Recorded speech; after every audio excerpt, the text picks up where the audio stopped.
We are tracking the latest developments in campaign 2010. You may have noticed a recent increase in political ads on TV and radio, particularly in the race to replace Congressman Patrick Kennedy, where 4 Democrats are facing off in a hotly contested primary.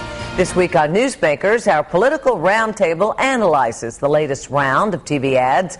Eyewitness News reporter Tim White has the details. Campaigns are starting to spend money on more traditional media like television, radio, and bulk mailings.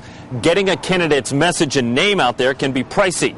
The trick is making the 30 seconds count. Take into account less. David Siegel is not your conventional candidate for U.S. Congress, and neither is his newest advertisement. You wouldn't trust a corporate puppet to do any of these jobs. So why do we have so many in Washington? I'm David Siegel. This week on Newsmakers, WPRI.com reporter Ted Nesi says, though eye-catching, and I'm nobody. This ad could have a drawback. He's young and it looks like Sesame Street.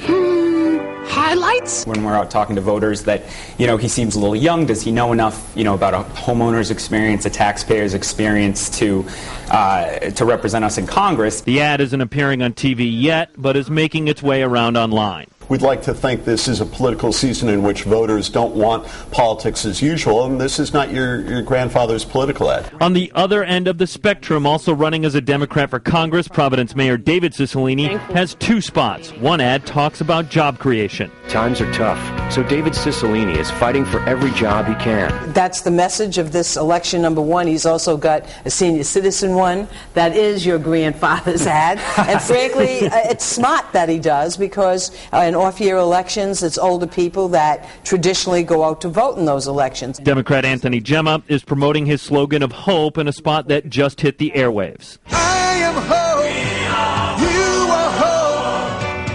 I want to reinvent and reinvigorate public service for the 21st century. It makes me think of Obama, and how everything with Obama was... But is that a good or a bad thing? Well, that's the question, right? Yeah. Because our people, also is Anthony Gemma a candidate who can be that kind of inspiring figure for rounders? You haven't seen the other Democrat for Congress, Bill Lynch, on your TV yet, but you will. I spoke with a campaign official who tells me they're in production now, and a spot will be going up shortly.